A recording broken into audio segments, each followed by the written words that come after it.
Культовая гоночная серия игр Need for Speed существует уже более 25 лет, и само собой за столь долгую жизнь у нее были как взлеты, так и падения. К первым можно отнести Need for Speed Most Wanted, а ко вторым Need for Speed Most Wanted. Но в первом случае это оригинальная игра 2005 года, а во втором то ли ее ремейк, то ли перезапуск, выпущенный в 2012 году. Данная игра является, пожалуй, самой спорной во всей серии, что даже Payback нервно курит в сторонке. Справедливости ради, старожилы серии хейтили ее за то, что она не похожа на их любимый Most Wanted. Новички в серии смогли же разглядеть в данном проекте неплохую гоночную игру. Одни хвалили издателя с разработчиком, другие ругали. Но никто даже и не подозревал, насколько тяжелая судьба у данной игры. Когда весь шумуляк, 5 лет спустя общественность узнала всю правду. В сети стали публиковать геймплей с альфа-билдов игры, сделанных на различных этапах разработки. Глядя на все это, игроки поняли, изначально разработчики Criterion Games планировали сделать идейного наследника, который продолжал историю оригинального Most Wanted и Carbon. Все еще больше зауважали разработчиков и возненавидели Electronic Arts, которые с каждой новостью пробивали дно. Но спустя еще пару лет у нас даже появилась возможность самостоятельно сыграть в ранние билды. Чтобы оценить весь масштаб ситуации, которую я хочу исследовать досконально, чтобы позже просветить вас об этом, я сделаю ролик. Да, я сделаю ролик с разбором всех билдов Need for Speed Most Wanted 2012 года, чтобы увидеть и конкретно понять, через что она прошла на пути к релизу. Ролик будет в обозримом будущем, обещаний давать не хочу, ибо запуск билдов и рассмотрение и так далее это очень трудоемкий процесс. А пока что я хочу предложить вам разобрать все существующие, вышедшие версии данной игры. Прежде чем приступить к ролику, хочу рассказать вам про NextRP, новую онлайн-игру с открытым миром и реальными российскими городами. Суть в том, что ты и твои друзья могут полноценно участвовать в PvP-режимах, в которых предстоит сразиться с другими командами, а затем поднакопить деньжат и купить свой собственный автомобиль. В игре есть более 130 реальных тачек, от российских тазиков до крутых гиперкаров. Каждую из тачек ты позже сможешь затюнинговать. Помимо авто в игре существует и много других крутых развлечений, от тех же гонок и дрифт-заездов до охоты и рыбалки. Каждый найдет себе занятие по душе. Качай игру по моей ссылке в описании. Увидимся в NextRP. Начнем по традиции с самых низов, а если быть точнее, с 2013 года, когда вышла версия игры для Java. Я повторяю, 2013 год. Ни 5, ни 7, ни 10. То, что в это время что-то вышло на Java, является чудом. Думаю, что 2,5 геймера на этой платформе были рады такому подгону. За разработку игры ответственна студия Tequila Mobile, помощь которой Electronic Arts направила ребят из FireMonkey. Думаю, те, кто знают, и так поняли, о какой студии я говорю. Уберите это все, и так поняли, господи. Что примечательно, существует две версии данной игры, 2D и 3D, и начнем со второй. Разработчики, как авторы основной игры для консолей, не успевали к релизу. Таким образом, трассы были взяты из шифта, Hot Pursuit, Undercover с оригинальными ассетами. Хочу отметить, что на трассе очень много лишних объектов, которые замедляют движение игрока, да и не только его, также всех ботов в игре, как гонщиков, так и копов. Меню и интерфейс, в свою очередь, были основаны на версиях для iOS и Android. В самой игре все довольно скромно. 4 режима гонок, такие как спринт, круг выбывания и чекпоинт, и в отличие от прошлых игр, их не обязательно было проходить на первые места. Разнообразием локаций игра тоже не особо блещет, их всего 5, а автомобилей 8. Однако стоит добавить, что среди них есть BMW M3 с раскраской из 2005 Most Wanted. Полный список авто вы видите прямо сейчас.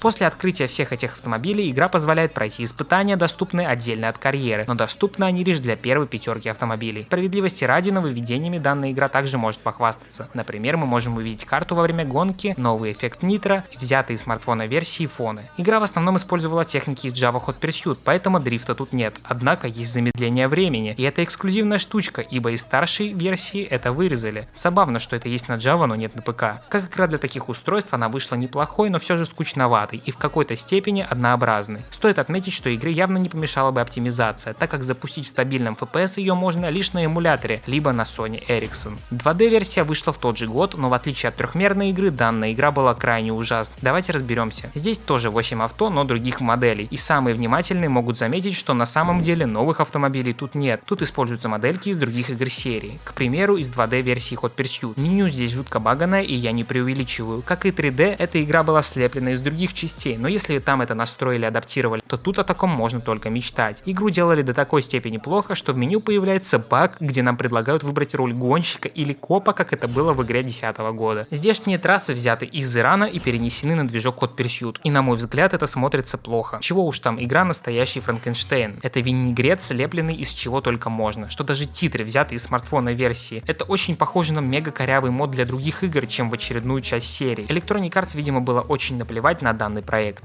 Вообще похуй.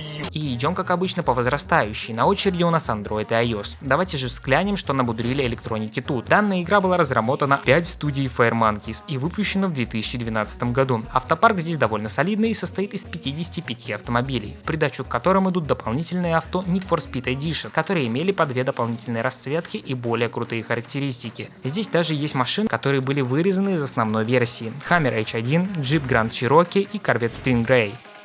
Само собой, BMW из Most Wanted 2005 тоже тут присутствует. Для игры, которая выходила в 2012 году на смартфоны, это выглядит довольно прикольно. Как и в версии для ПК, на авто можно поставить усиление, но все так же никакого тюнинга. Есть возможность сменить цвет, однако боссы обладают своими уникальными винилами. Интересный факт: если вы играли в лицензию, то необходимо было привязать игру к своему аккаунту Origin, но с этим была связана классная фишка. Накопив определенное количество спидпоинтов в мобильной игре, вы запросто могли их перенести в старшую версию. В игре присутствует большое количество разнообразных локаций, уровней, но открытый мир, увы и ах, не подвезли. Однако я со 100% вероятностью могу вам сказать, что он был в планах. От открытого мира осталась лишь тестовая трасса. Узнать об этом можно вот по этому ролику. Саундтрек и звуки в целом перешли из консольной версии, однако весь саундтрек добраться до Android и iOS не смог. Погони с копами здесь неплохие, они здесь довольно зрелищные, а копы тут не такие уж и тупые. Интересно поиграть. По графике лишь могу похвалить разработчиков, потому что даже на сегодняшний момент она выглядит достойно. Конечно, немного обидно, что Electronic Arts забила болт на Android-версию, однако на iOS обновление выходит по сей день, а владельцы Android так и остались с версией, которая имеет кучу багов.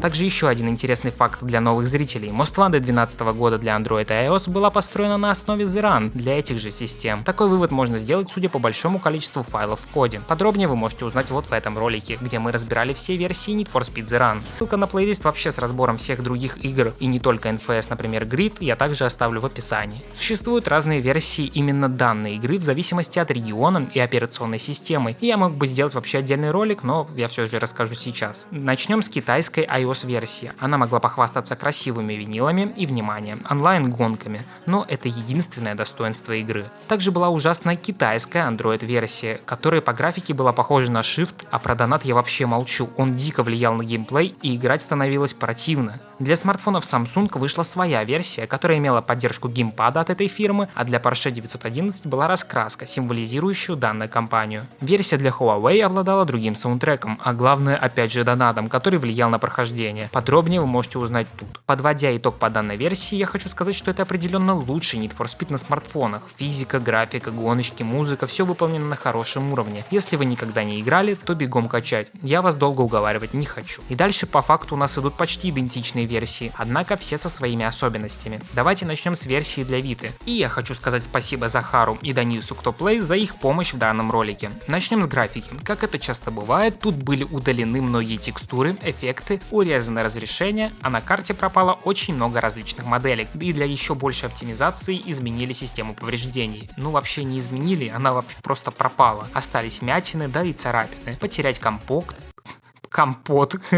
Потерять капот или бампер тут нельзя, в отличие от ПК-версии. Также многие автомобили лишились некоторых полигонов, а у некоторых вовсе нет стекол и фар. Отличительной особенностью версии для Vita являются баги и урезанный искусственный интеллект.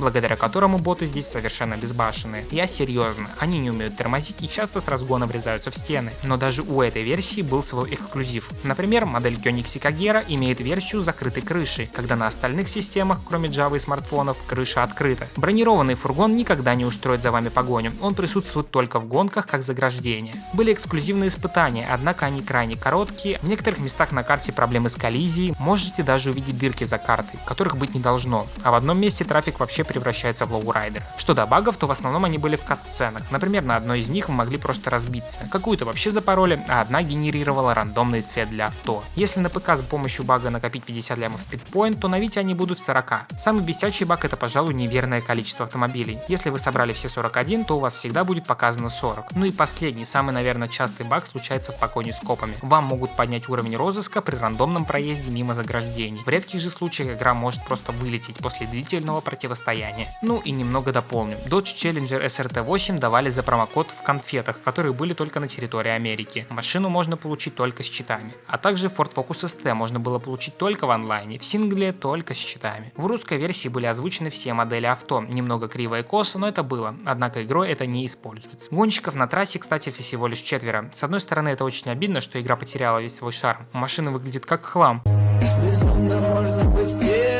А баги снижают играбельность до желания закрыть игру, удалить и забыть о ней. Согласен, можно сделать скидку на то, что это версия для портативки, но даже рассмотренная ранее версия для смартфонов выглядит не хуже. Почему разработчики просто не допилили смартфонную версию и не выкатили ее на PS Vita? Было бы намного лучше, как по мне. Чё, пацаны, версия для Wii U? Данная версия называется Need for Speed Most Wanted U, и от ПК-шной версии ее отличало несколько факторов. К примеру, благодаря фирменному геймпаду-планшету можно было вводить легальные читы. Например, вы могли убрать трафик, отключить копов, поменять время суток прямо во время геймплея. Комплектик с игрой было прикручено DLC Ultimate Speed Pack. Данная версия также содержит специальный кооперативный режим, использующий уникальный контроллер приставки. Другой отличительной чертой версии для консоли Nintendo являются 3 дополнительных локации, которые были выполнены в виде труб из игры Mario, а внутри каждой находился определенный автомобиль, напоминающий карт, что, кстати, может отсылать на Mario Kart. Насчет графики вы, наверное, могли бы уже приготовиться и подумать, что вот он скажет, что она урезана и все такое, но нет. Графика здесь считается лучшей из всех платформ. Под всеми платформами я имею в виду вообще все, даже ПК с консолями. По мнению сайта eurogamer.net, порт на Wii U получился самой лучшей графикой и побеждает порты на всех других платформах в плане текстур и освещения. Также отдельное внимание я хочу уделить физике. После всех Need for Speed с Frostbite возвращаться в данную игру очень приятно. Движок RenderPair свое дело знает. Вот почему его нельзя было допилить и делать игры на его основе? Приятен процесс езды в игре. Ну господи, почему это Frostbite?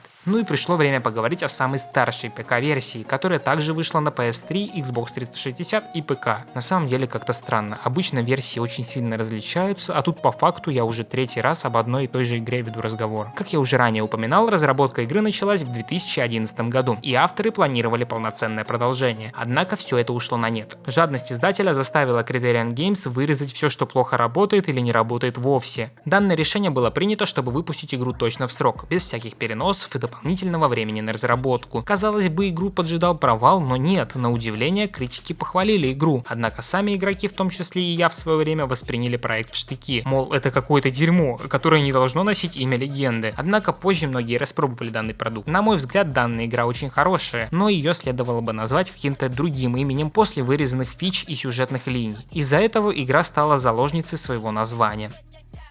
Геймплей заключается в простых гонках, есть список 10 чуваков, и нам нужно просто всех победить. Зачем? На самом деле не знаю, просто мотивации нет слова совсем, это лишь такой триггер к прохождению. Момент с автопарком, конечно, спорный, однако ты этим себя не зацикливаешь в рамке. Ты можешь кататься на многих автомобилях, изучать тем самым город, собирать тачки, словно покемонов в 2016-м. Это круто, как по мне. Кстати, это первый Need for Speed, где появилась Маруся. Эх, этот автомобиль мне очень нравился в свое время. Много тачек добавили к DLC. К примеру, в DLC Heroes появились такие авто, как BMW S5 Most Wanted или Skyline Edges Underground. Саундтрек очень клевый, одни Chemical Brothers чего стоят. Игра была выпущена в 2 изданиях, стандартном и Limited Edition. Второй входят многие бонусы. Например, двойное количество Speed Points в течение 4 часов многопользовательской игры, а машины Maserati Gran Turismo и Porsche Carrera 911 получили уникальную окраску Satin Black, которую сейчас можно достать только читами. Также многие автомобили получили свои улучшения для этой версии. У самой игры много спорных решений, которые явно появились из-за нехватки времени на разработку. Однако плохая ли игра? Нет, я так не считаю. А что ты думаешь? Напиши в комментариях. Что ж, дорогие друзья, я на этом хочу закончить данный видеоролик. Я надеюсь, он вам понравился. Переходите по ссылочкам в описании. Также, пожалуйста, переходите на канал Дениса и Захара, ибо у Захара удалили канал, и теперь он делает все заново, так сказать, поднимается на ютубе с нуля. Оставляйте свои комментарии, подписывайтесь на канал. Всем удачи и пока!